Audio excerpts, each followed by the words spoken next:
back here on the GSMC Football Podcast. And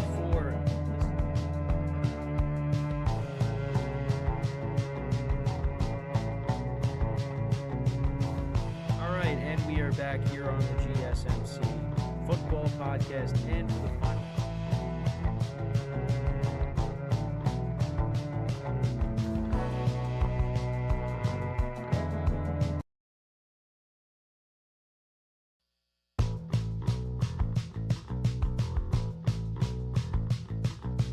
Keep yourself in the loop of everything football on the Golden State Media Concepts Football Podcast. The latest news on and off the field, be it college football, Big Ten, SEC, Big 12, Pac-12, ACC to the NFL. We've got you covered. Listen to the Golden State Media Concepts Football Podcast.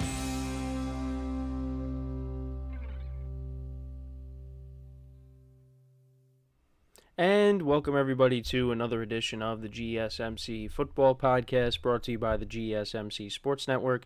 As always, I'm your host, Kenneth Grunfelder, and it's great to have you guys here on this Thursday, June 20th. We have a lot to talk about on the show today. Before I get into that, just want to remind you guys, as always, to tip or donate and get your comments recognized, make sure to go to the following link. That is gsmcpodcast.net.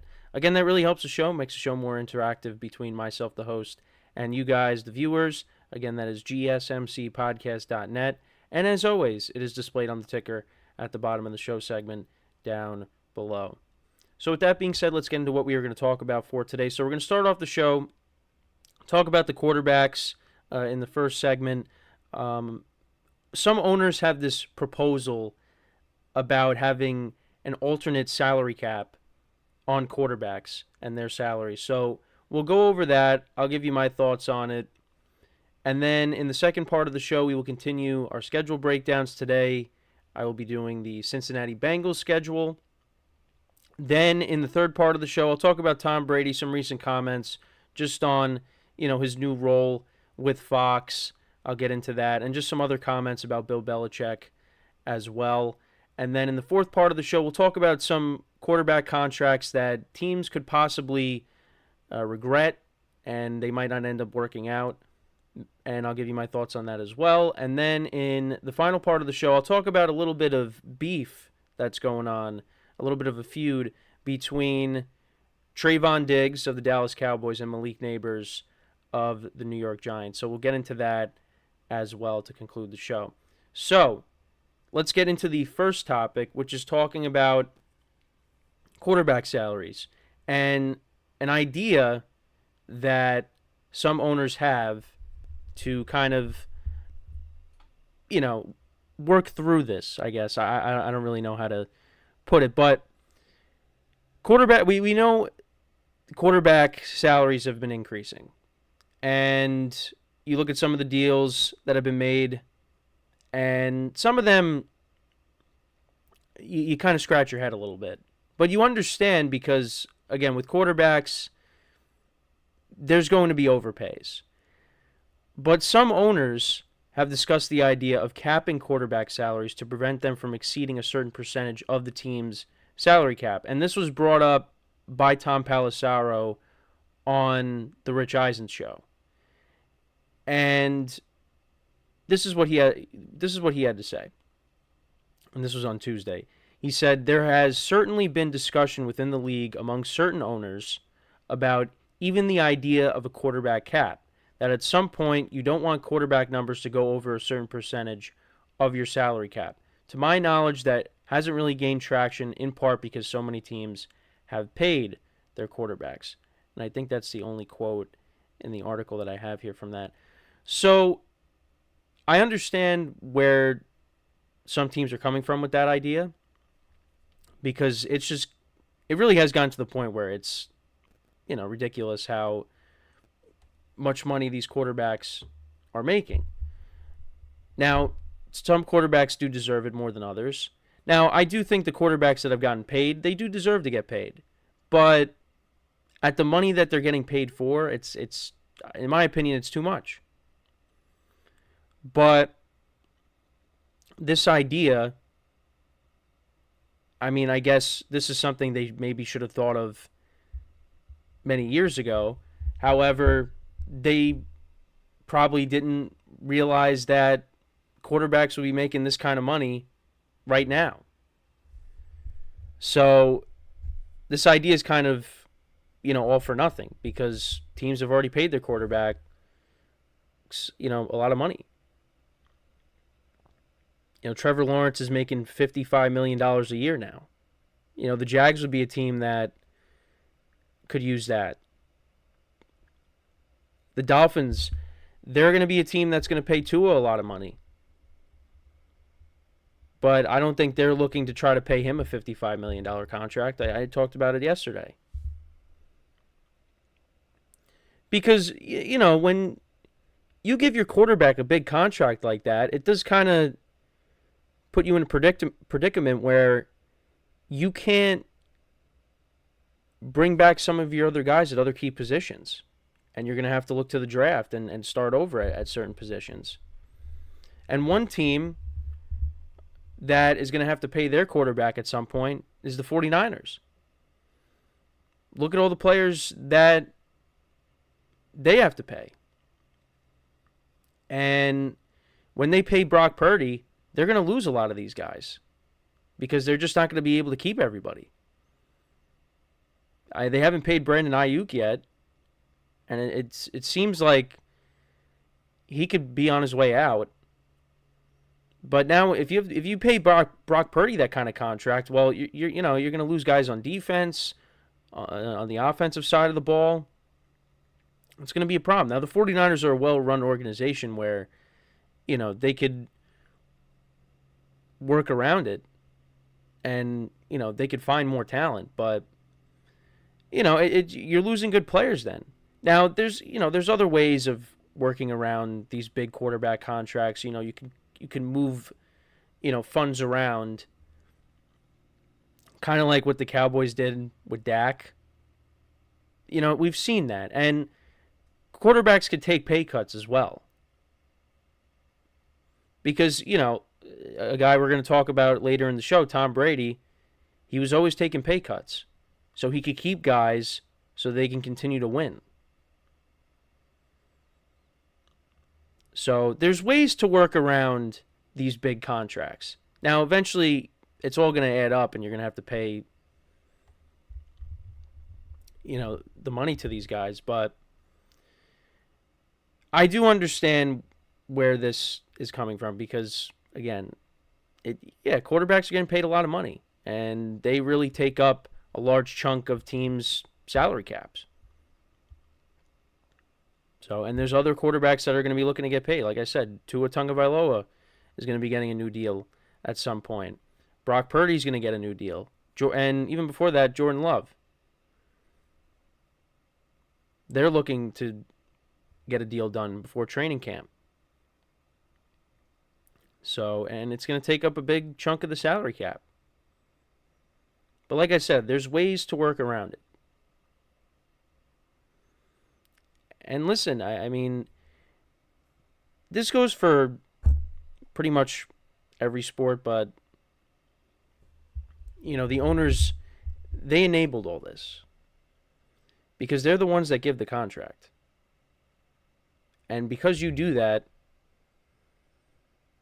you reset the market, other guys want to get paid the same amount of money, and then it just keeps going up and up and up and up. And here we are now, and now these quarterbacks are getting paid $50+ million, and at some point $60+ million. I think I saw something yesterday.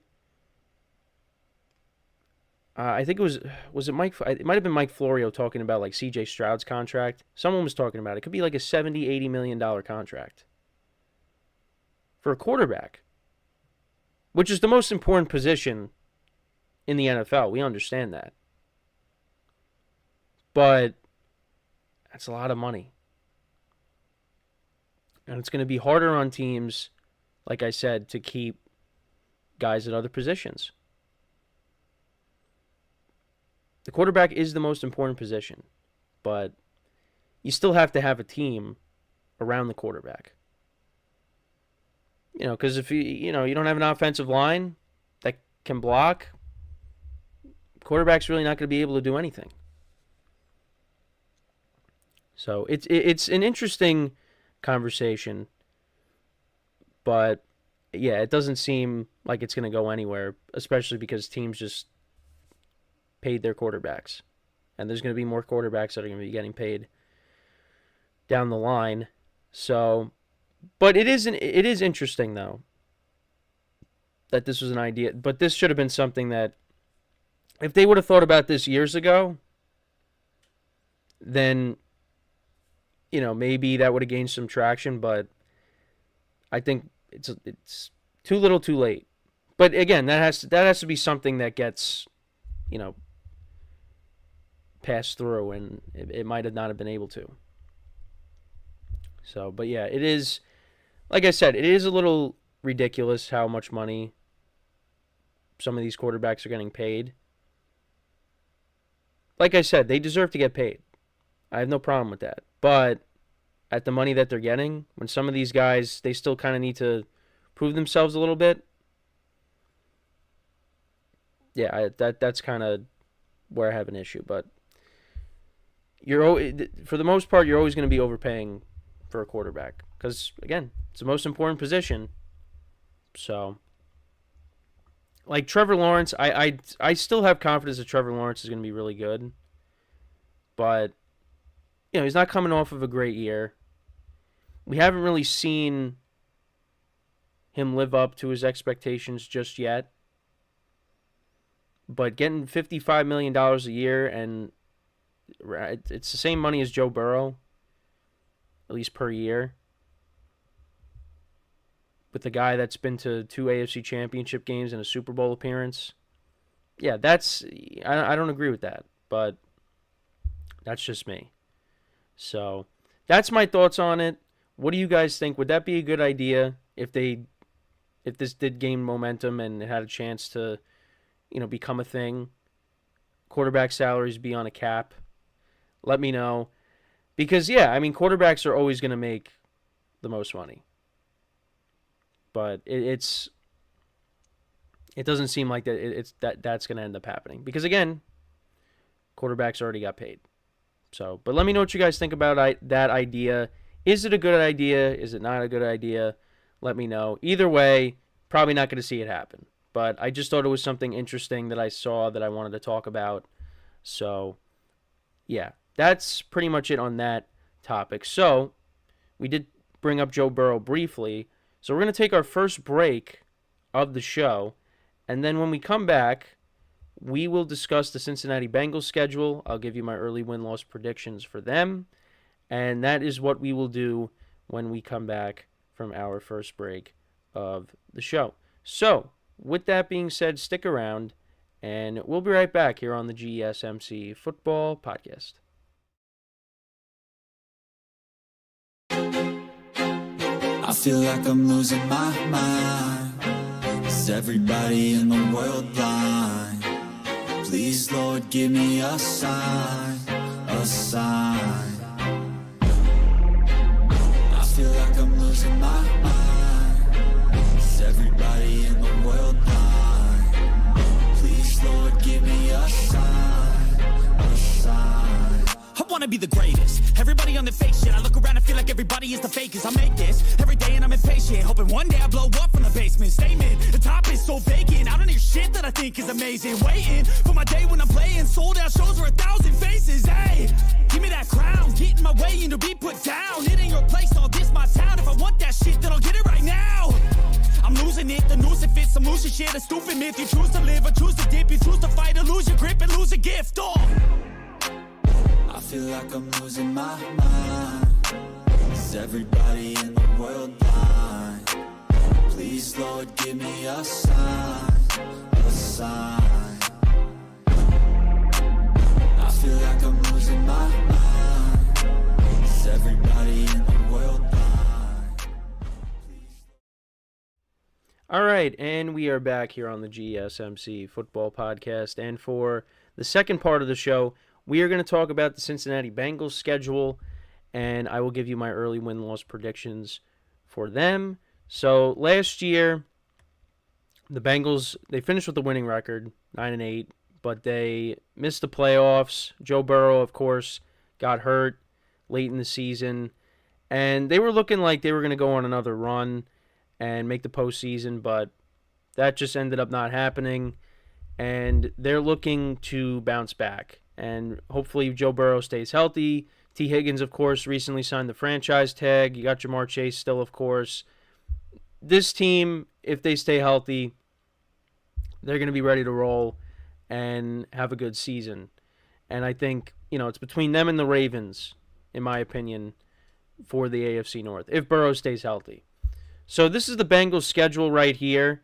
And I know we did the Patriots schedule recently, and I had the Bengals winning that game. The Bengals, these last couple of years, they get off to slow starts.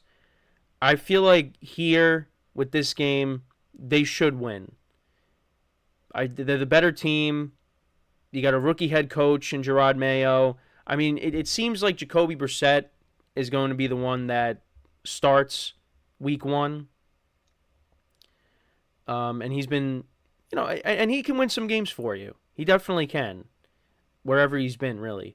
But I just think the Bengals, they're the better team. I think they should win this game.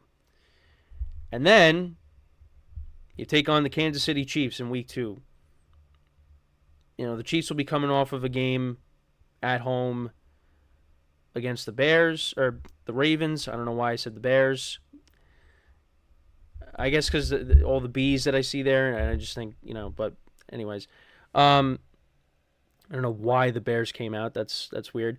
But anyways, yeah, the Ravens, they coming off a game against the Ravens. So we'll see how that game goes.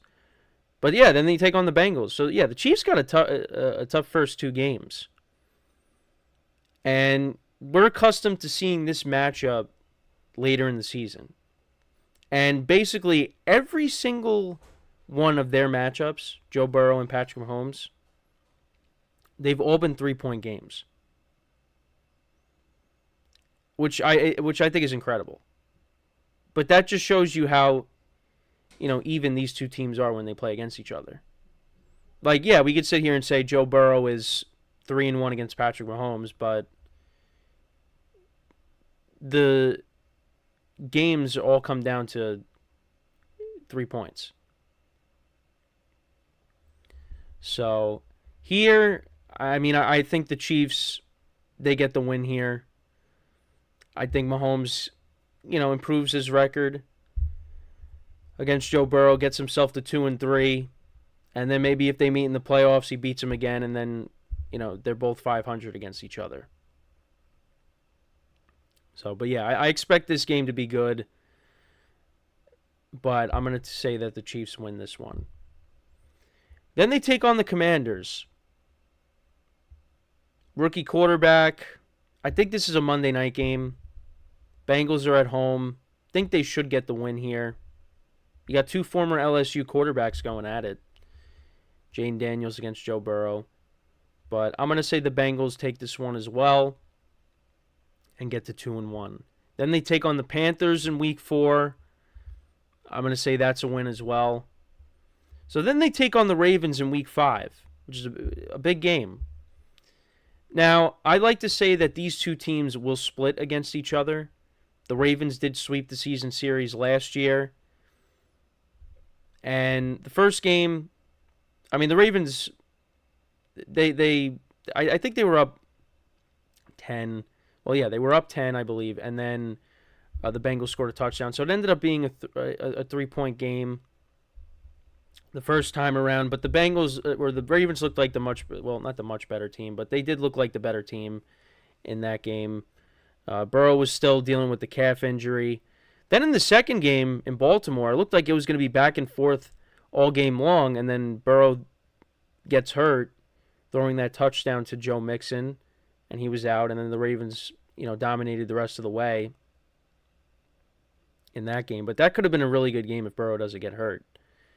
But like I said, I think these teams are going to split with each other. So there's going to be 1 win, 1 loss in there. Then week 6, I don't understand why, but the Giants have a Sunday night game against the Bengals. I don't know why the NFL decided to put this game on Sunday night. It doesn't make any sense to me. I'm going to say the Bengals win this game as well. So give them another win. Then they take on the Browns in Cleveland. And for some reason, Joe Burrow has a problem playing in Cleveland these last couple times. He has not played well. So, I mean, I guess I got to say I'm going to take the Bengals and say that continues. Because until you could beat the Browns in Cleveland, I'm gonna have to pick the Browns here. So I'm gonna say that the Bengals also split with the Browns. So I'm gonna say they lose here. Eagles come in. That's gonna be a tough game. That is gonna be a tough game. Because I think the Eagles are gonna be really good this year again. Yeah, that one's a toss-up for me. I'm gonna say the Eagles win. I'm gonna give the Eagles a win there. Now I forget what I forget. I mean, because I did the NFC East. That's either gonna be a win or a loss. I mean, that's really all it could be, other than a tie.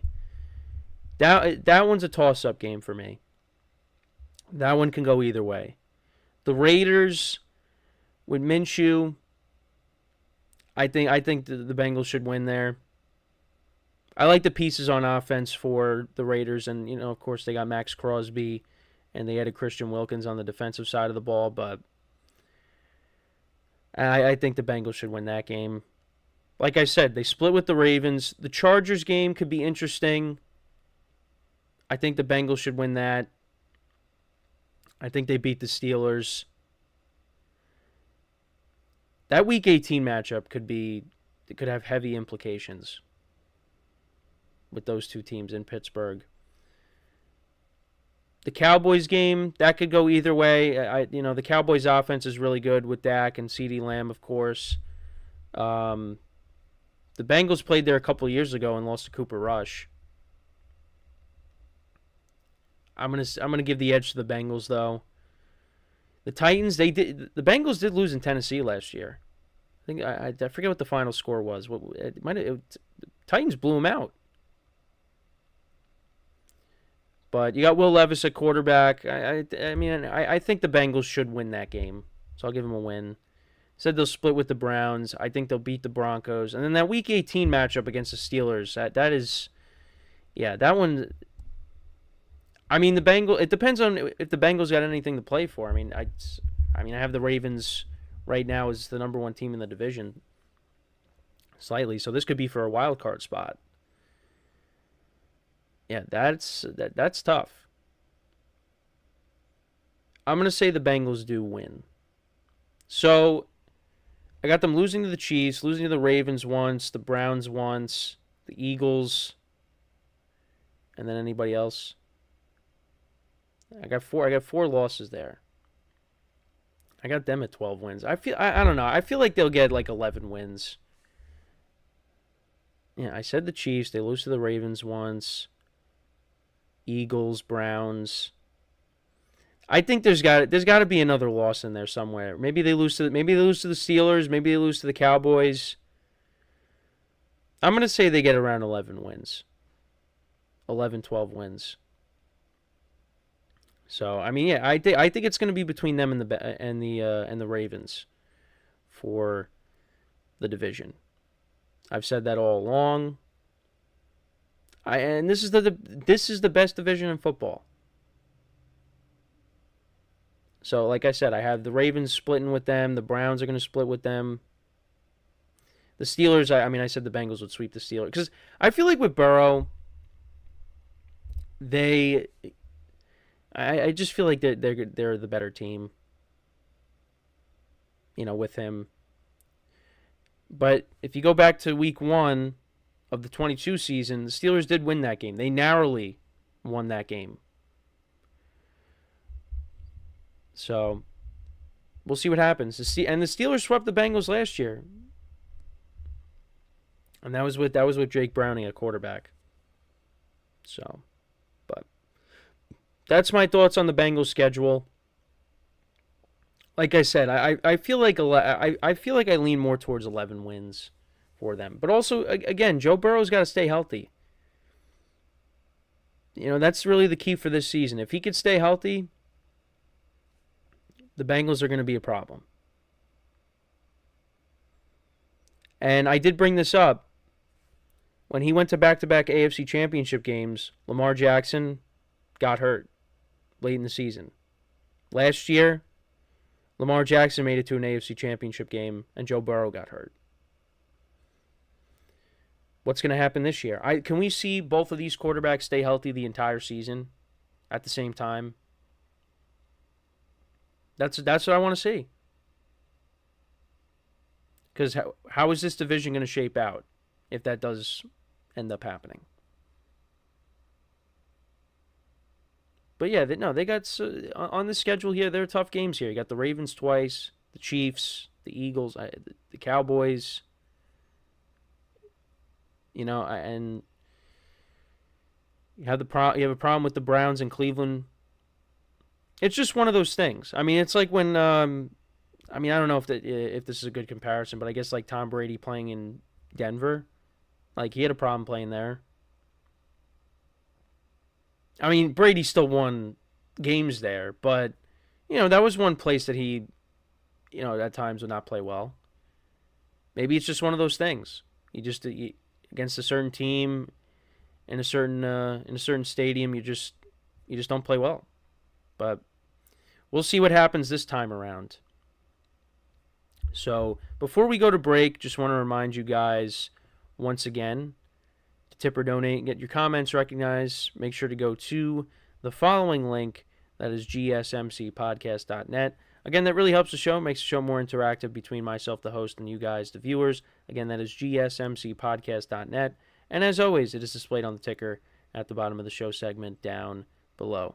So when we come back from our second break of the show, we will talk about Tom Brady, just, some comments that he made about his new job with Fox, as well as some other things, talking about Bill Belichick as well. So we'll get into all that when we come back from our second break. So with that being said, stick around, and we'll be right back here on the GSMC Football Podcast. Looking for your daily fix of sports talk without having to pay for it? GSMC Sports Network is available on YouTube. Just search GSMC Sports Network. Get your fix of daily sports talk shows on YouTube, absolutely free. NFL, college football, NBA, MLB, MMA, UFC, fantasy football, and so much more. GSMC Sports Network has shows running all day long, with new sports shows starting every 2 hours. Just like on your favorite cable sports channel, except GSMC Sports Network is absolutely free. Just search GSMC Sports Network on YouTube to catch one of your new favorite shows, like the GSMC College Football Podcast, Chip Shot Football Podcast, Hoops and Heels Women's Sports Podcast, GSMC Basketball Podcast, and so many more. Check it out for yourself. GSMC Sports Network, now available on YouTube absolutely free. Search GSMC Sports Network on YouTube right now.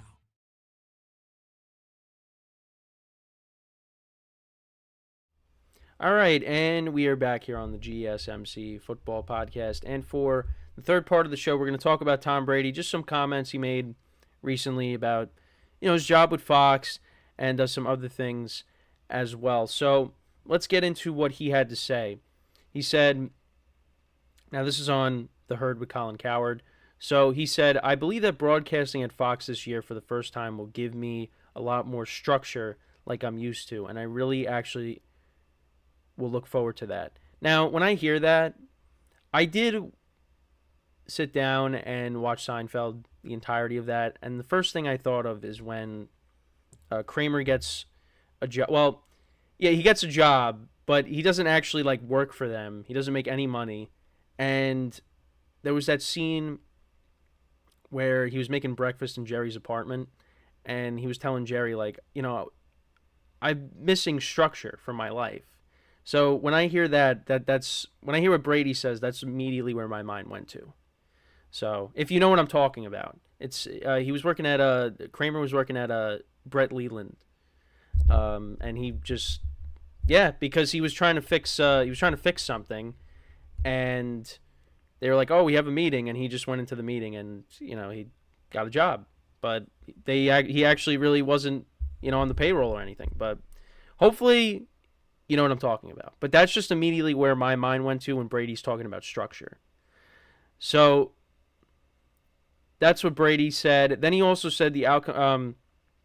Then he also talked about some other things as well. The outcomes weren't guaranteed for any of us. You never really know how sports are going to go, which is why we all tune in. We tune in because the outcomes are very unexpected. The only way that I knew how to combat the nerves and the anxiousness of the game was to prepare. And some other things that he had to say as well. He said, it's almost like when I was a player, I never felt like I did things the right way. There were games where I'd go into the locker room afterward and think, I'm the worst quarterback in the NFL. That's being really hard on yourself if you really believe that.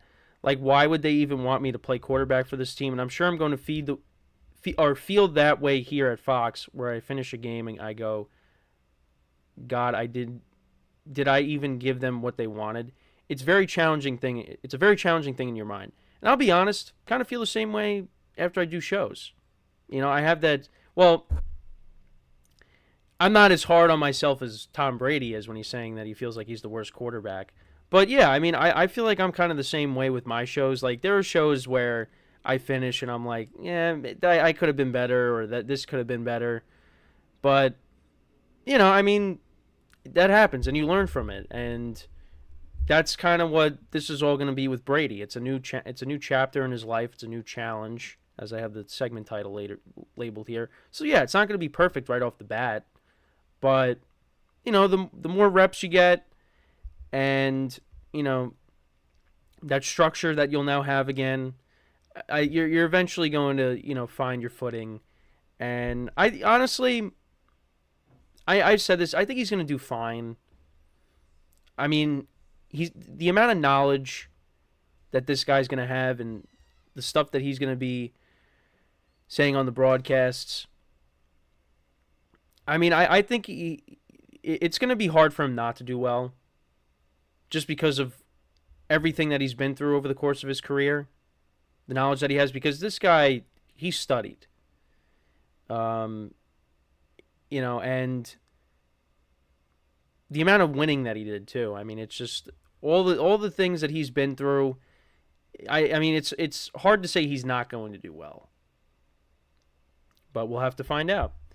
And then this is what he talked about with preparation for now, the broadcast that he'll be a part of. He said, did I feel like I was prepared? Did I feel like our crew was prepared? Did I give them the best over the course of the week so that we could give ourselves the best opportunity to be successful for fans? Because really the game is the show. We're there to add our take on it and our analysis, but it's also, did we feel like we added to the broadcast? From my standpoint, I'm going to work as hard as I can in the process of it to make sure I do deliver, because I don't want to let anyone down. I don't want to let the people at Fox here down, and I certainly don't want to let the great NFL fans down either. How am I working on the things that are actually going to add to the broadcast rather than just working on things to work on them that'll actually never come up? He talked about some other things as well. With Colin about Aaron Rodgers and the Jets. He said, I don't think you can ever make a bad O-line good. Over the course of my career, I always say this, I believe I played with the best offensive line coach in the history of the NFL, in longtime New England Patriots assistant coach Dante. Oh, I cannot pronounce it. Dante Scarnecchia. I think I got it. Regardless of who we acquire, we always piece together a unit that played really well together. So much of great O-line play is a great O-line coach. Then he also said one of the great, so he had a lot of things to say. So one of the great things in my experience with the Patriots was that every player was coached. Even if you were on the practice squad, even if the scout team offense was out there, Dante Scarnecchia was coaching the scout team offensive line as if it was a starting offensive line. And I think a lot of coaches say, hey, I'll just coach the starter, maybe a few backups, as opposed to I'm going to coach every single position. So when people go down, we're going to fill those guys in, and they're going to just step in and play a great role for us because they're going to know all the calls. They're going to know the timing. They're going to know the precision. They're going to know exactly what we want to do on every play. I wanted to hear what else. Oh, yeah. So this is what he had to say about Belichick. I got to skip because there was a lot of quotes here. I think that's where Bill was actually so great. And no one saw him in those moments like we did on Saturday night. We were so prepared and so focused. We were the opposite of tight. Really, we were always relaxed because we had the answers to the test. Most coaches would just say, just run the play, whatever. If they get lucky and call the defensive counterplay at the same time, one for them. That's not how I played because that one play can mean everything. So I would say, if it's a 5% chance, this could happen. What should I do if it happens? So we're all on the same page. So I would tell the line, okay, if this guy's blitzing, I'm going to check to this play, call Wolf or called Beetle or called Python, whatever we want to call it. This is what we're going to do. So yeah, that was really all he had to say about Belichick. But yeah, had a lot to say in this appearance on the Herd. And when it comes to the broadcasting side of things, yeah, I mean, I think, if he's going to take it like he's still playing and he has that mentality of I'm going to go out there and give it my best, then he should be fine. And you're with Kevin Burkhardt, who I think is a good broadcaster, who's a good play-by-play guy. I think he should be able to do all right. And I think they've had like a few mock broadcasts. And he actually was, he did make an appearance in the booth with Kurt Menefee for and Joe Klatt for the UFL championship. So he got to, be in the broadcast booth for a little bit, get his feet wet. So he's gonna take this very seriously. That's kind of what I'm getting from what he was saying. So, like I said, I think he's going to do fine. And, we'll find out how he is, in week 1. Cowboys-Browns, that's what he's going to be doing. But, whether you love him or hate him, you got to some extent, kind of admire the work ethic of this guy, because I don't think I could have the work ethic that Tom Brady has. Because he wants to be the best. Now, I think everybody should strive for that. I think you should strive to, be your best at whatever you do. Tom Brady, I feel like, takes it like a step further. And maybe that's a step further that some people won't go. Everybody kind of goes at, their own pace and maybe not try to go that extra mile. Tom Brady, I feel like, is one of those people that will go the extra mile. But yeah, no, you got to admire that work ethic. He's going to take this really seriously, and yeah, I think he's going to be good at it. But only time will tell. I feel like some people, when it comes to Tony Romo, I feel like some people have kind of gotten, his analysis has kind of gotten a little stale. And we'll see how people respond to Tom Brady now being in the booth. It could end up being like, how fans reacted with Joe Buck, where they're just kind of, they don't want him calling their own team's games because they feel like he's biased.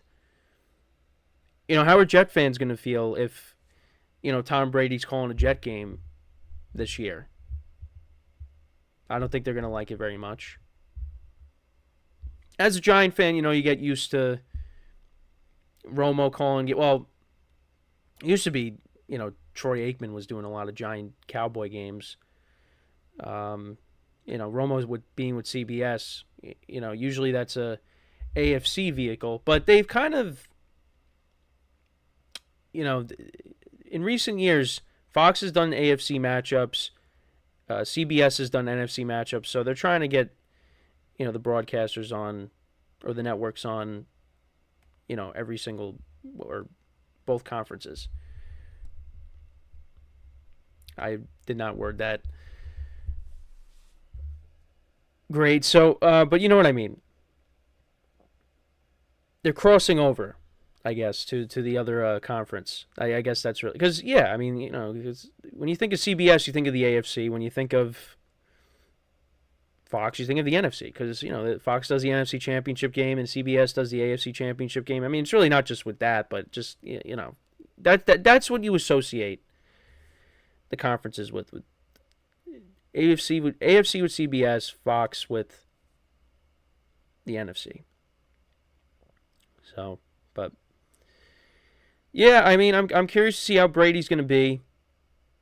Like I said, his debut is going to be the Cowboys, but I mean, I feel like with Troy, I don't know, it wasn't a Troy Aikman thing, but it's like Fox did a lot of Cowboy games, and it was Joe Buck and Troy Aikman on the call. Now it's Kevin Burkhardt. It was with Greg Olsen for a little bit. Now it's with Tom Brady. So I don't know. Maybe you do some Patriot games. No, they're not going to do that until the Patriots are back to being good and respectable. They're not going to be calling Patriot games. And also, I get it. The Cowboys, they bring in the ratings. So I understand that. I get that from that perspective. So I'm curious to see where Greg Olsen's going to end up. Well, I think because is he going to end up with Joe Davis? Because I think Joe Davis is like the B team when it comes to Fox. But yeah, he's going to end up with one, the B or C team. I like Greg Olsen. I think Greg Olsen does a nice job. It's just that, it's unfortunate, but it's Tom Brady, and you're not going to have a 3-man booth. So yeah, we'll see where Greg Olsen ends up. But like I said, when it comes to Brady, got to appreciate the work ethic. And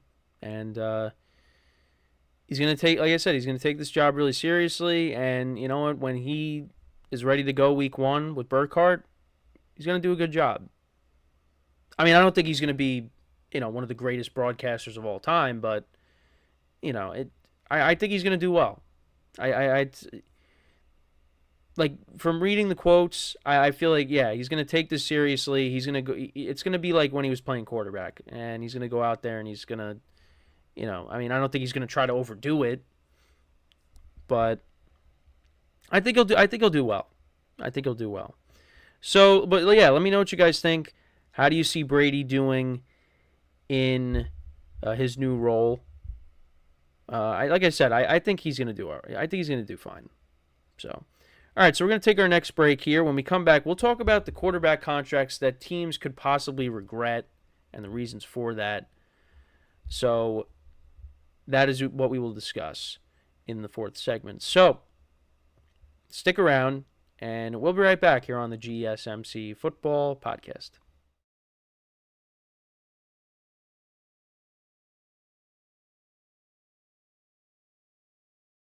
For the best and latest podcasts available anywhere, go to the podcast app on your cell phone and type in GSMC to access free content-rich podcasts on health and wellness, book reviews, sports, entertainment, relationships, social media, movies, technology, finance, and even weird news. Subscribe and download the GSMC Podcast Network's family of shows, available everywhere podcasts are found.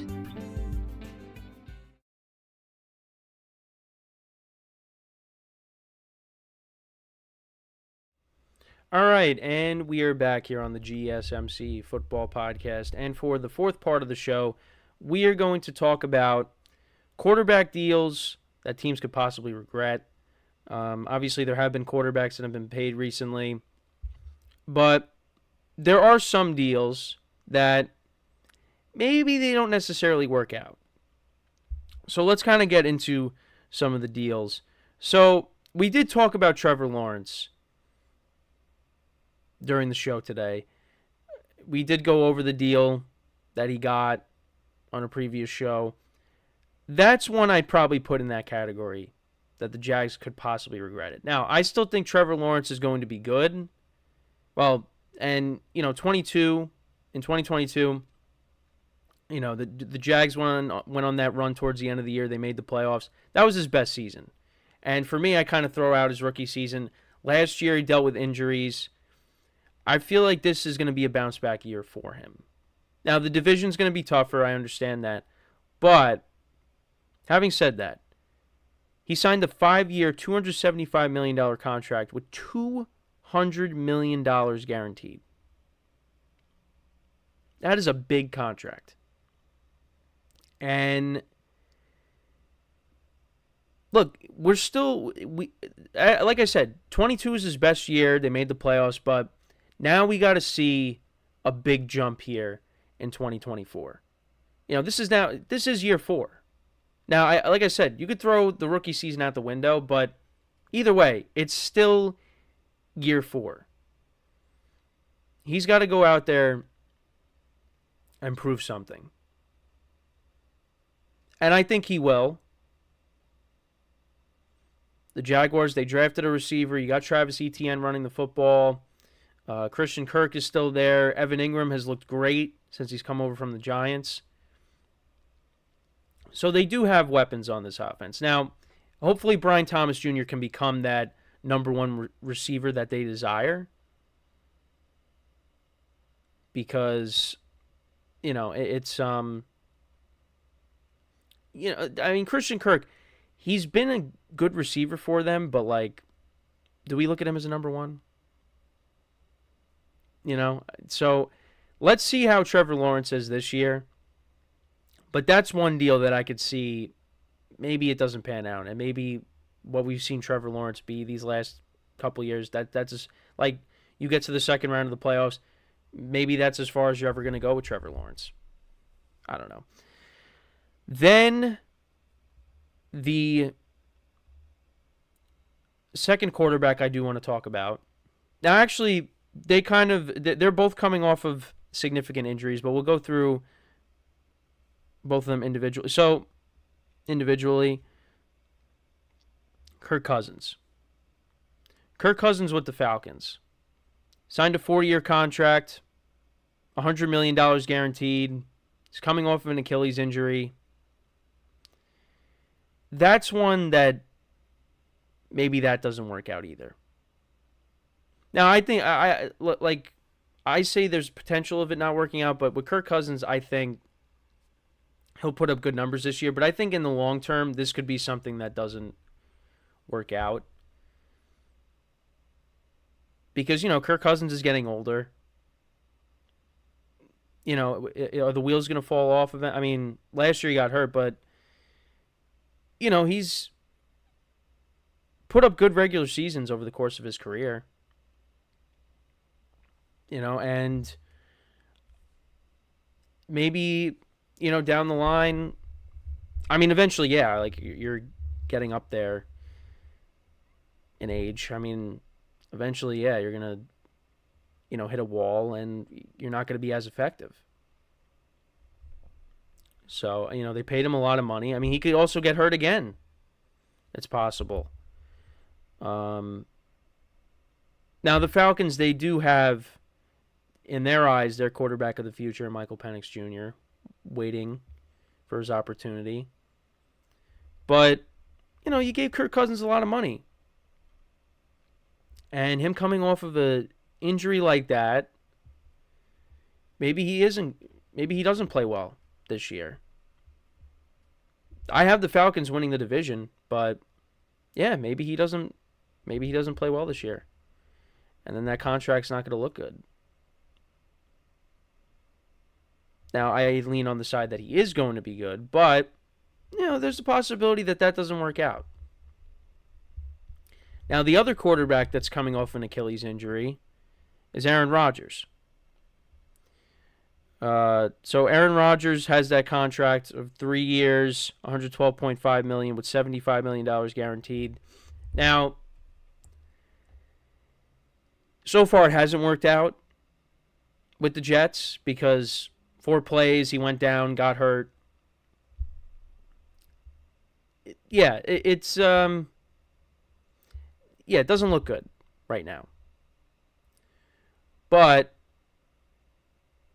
I've been positive on the Jets, and I think this is going to be the year that they break through and get back to the playoffs. But yeah, with all the things going on with Rodgers and just the drama and how committed is he to playing football, there's many people that have questions about that.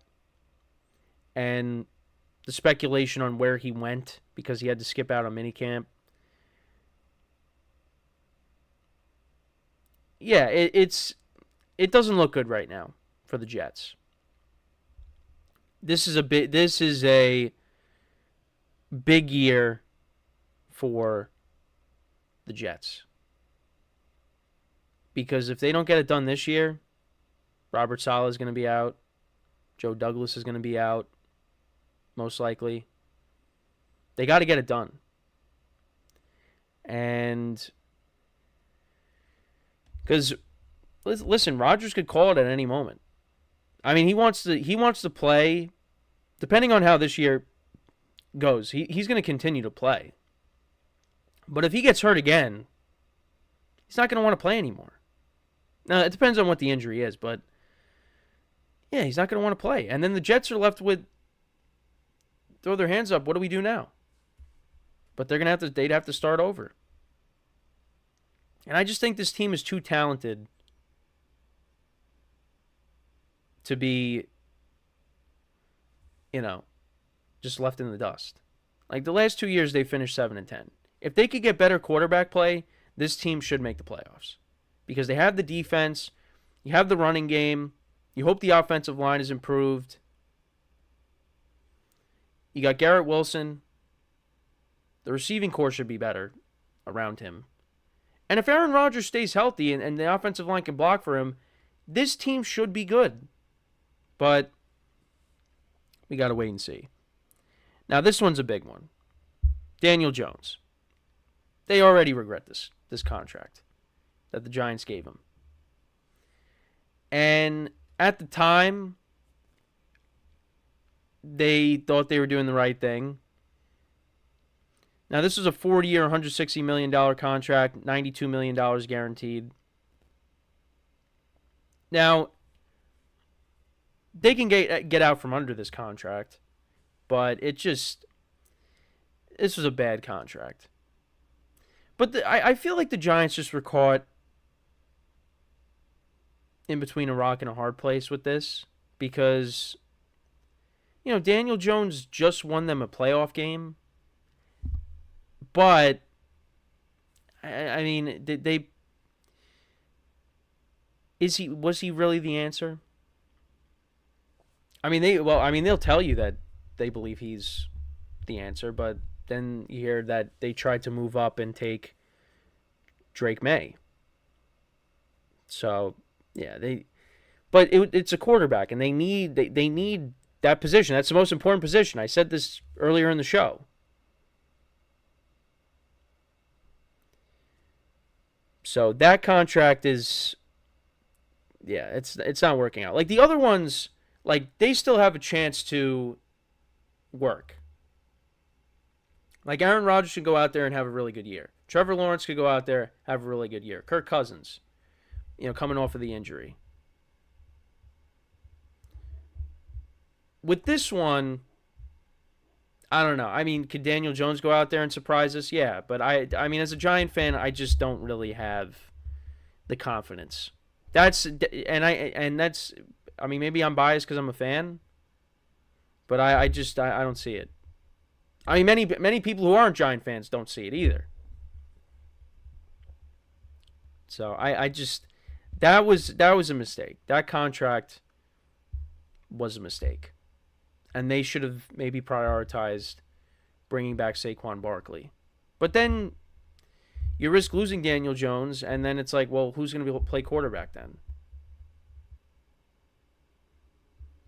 So, I don't know.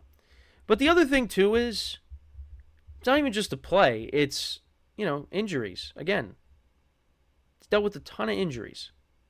Last year, neck injury, and then he tore his ACL. Dealt with a neck injury in 21. In 2020, he missed games. The only season that he stayed healthy was 22. Even his rookie season, he was hurt. So, yeah, it was a tough call for the Giants at the time. But, again, they thought they were doing the right thing. But last year, they took a massive step back.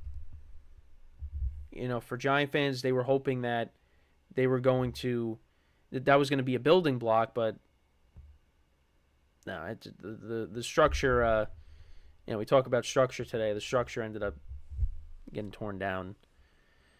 So, anyways. But let me know what you guys think, though. Those are the ones that I wanted to focus on.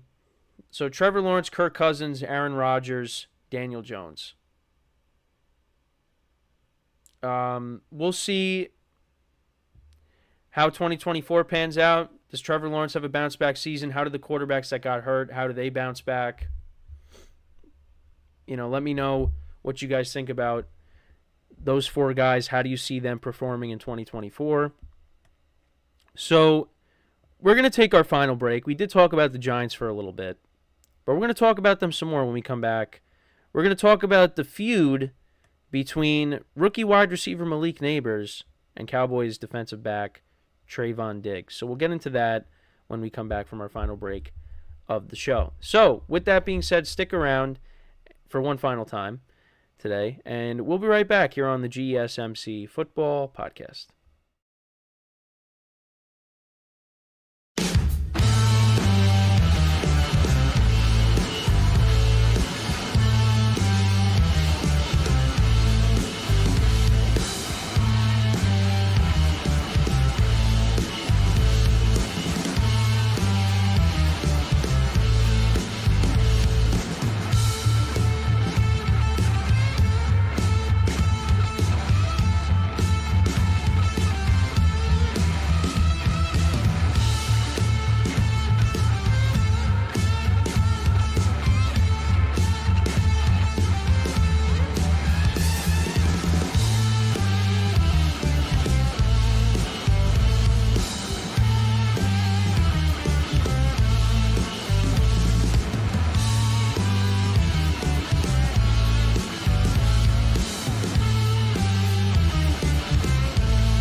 All right, and we are back here on the GSMC Football Podcast. And for the final part of the show, we are going to talk about the little feud between rookie wide receiver Malik Nabers and cornerback for the Dallas Cowboys, Trayvon Diggs.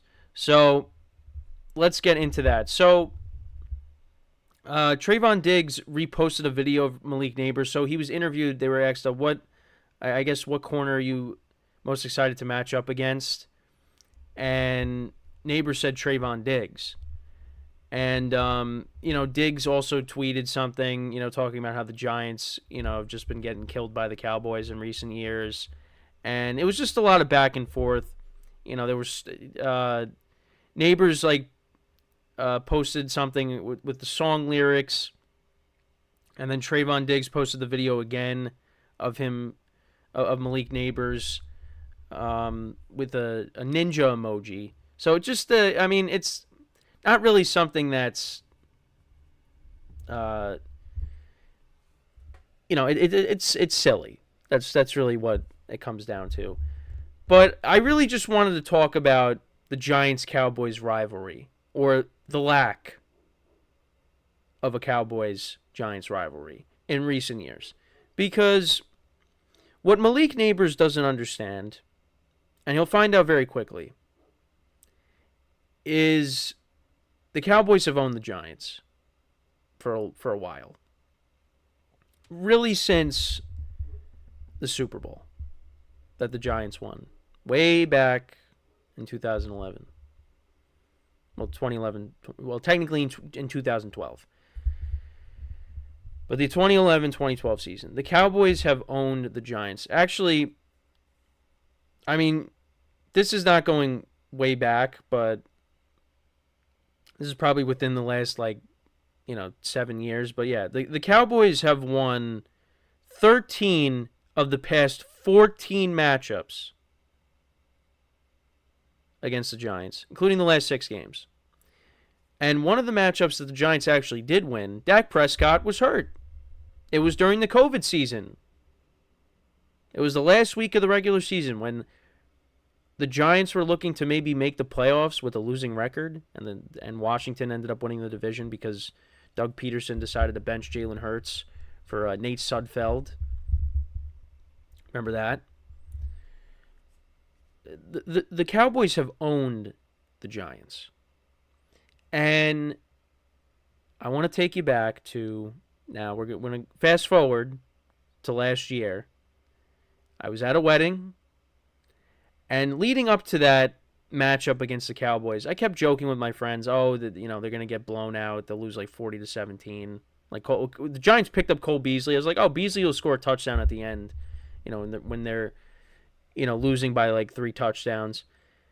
I didn't watch a single second of that game because where I was at. And the Cowboys won 40-0. And I said, the Giants are not going to be good. And that whole offseason, all right, they got the Cowboys week 1. They might have closed the gap a little bit here. They did not close the gap. In fact, the gap got further. Then you had Tommy DeVito start against them. Cowboys put up 40 points again. The Cowboys just own the Giants. And it's been like that, again, since the Super Bowl. And when is that gap ever going to close? And when is it going to be the Giants' time to say, we've had enough? Because at least last year, they smacked around the Eagles a little bit, the final week of the regular season when the Eagles were playing their starters. But still, the team that the Giants own in the division is Washington. That's it.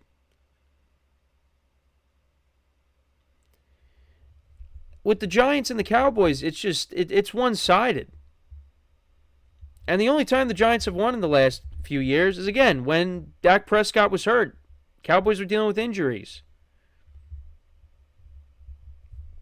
Actually, the Giants, the closest the Giants have gotten to beating Dak Prescott, it was 2018. The Giants were up, what was it, 35, what were they up, 35-28? And it was on 4th down, I think. Dak Prescott, he threw up this pass to Cole Beasley, and they ruled it incomplete. But it turns out that Cole Beasley was in bounds, because I think his knee hit in bounds, and then his foot hit.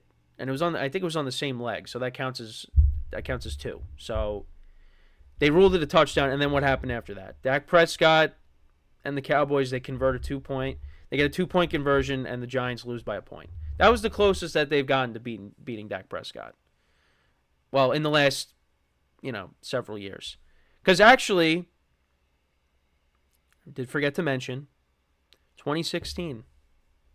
2016, they actually did sweep the Cowboys. They did. Now, for me, I throw 2016 out the window because I think the Giants were they had a good record, but were they really that good? They didn't put up 30 points that whole season in a single game. So I did forget about 2016. That's my bad. That's how, because I remember the Super Bowl because that was great. 2016, they made the playoffs and Aaron Rodgers destroyed them. So they did. But that was a rookie Dak Prescott. They won the first game. It was the first game of the year, 20-19. And then the second game, they won 10-7. So, and the Cowboys were unbelievable that season, offensively. But for some reason, when they played the Giants, they just did not play well. So, yeah, so 2016 was the last time that the Giants, they swept the season series with the Cowboys. But again, I kind of, throw 2016 out the window. It's just it's sad. And now we got to be subjected to another Giants-Cowboys matchup on a holiday. They had them play the Giants on Thanksgiving a couple years ago. Now they got them playing them on Thanksgiving again. Why? What? Not just for Giant fans, but for NFL fans all around. Why do you want us to watch that? Give us a good matchup, because the other two matchups I think are good. The Bears and the Lions could be a good game. The Dolphins and the Packers could be a good game. I don't think this game with the Giants Cowboys, I don't think that's going to be a good game. Maybe it is, but I lean towards it not being a good game.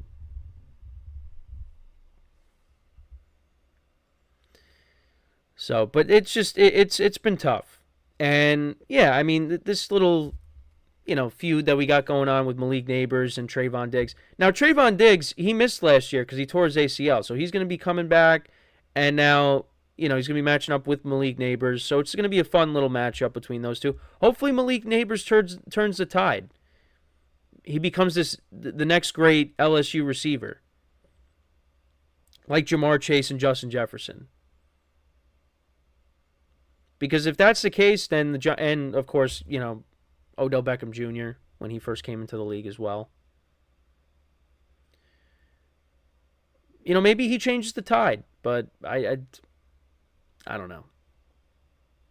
Now, I like the pieces that the Giants have in place in certain areas, like on the defensive side of the ball, Neighbors, maybe the offensive line is finally coming along, but they don't have the quarterback. They don't have the quarterback. And until they get the quarterback, they're going to be a third, fourth place team in this division.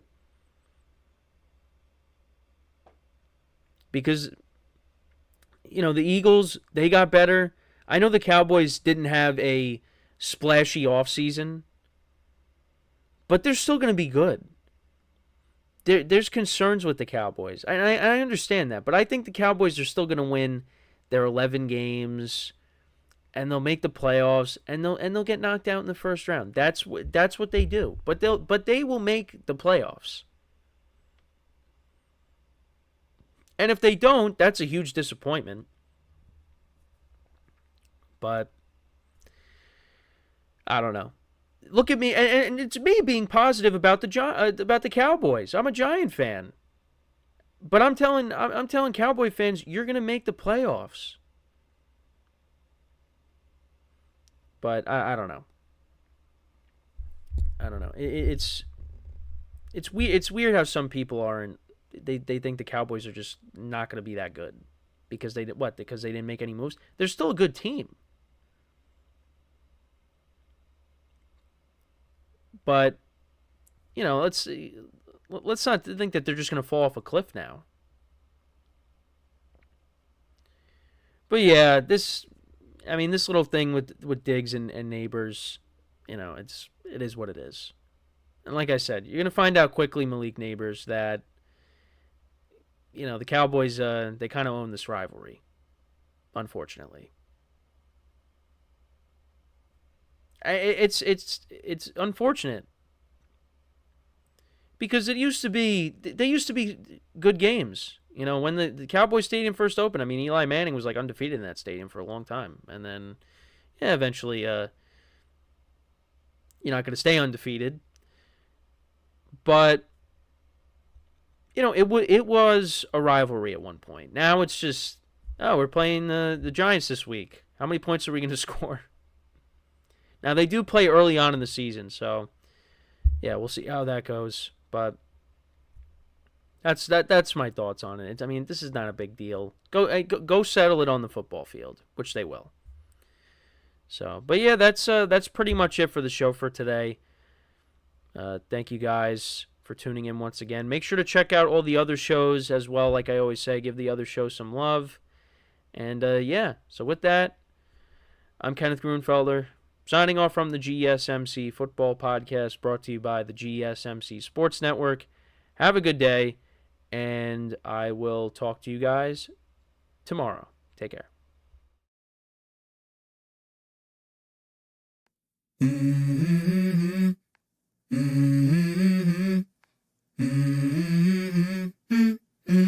Let's go.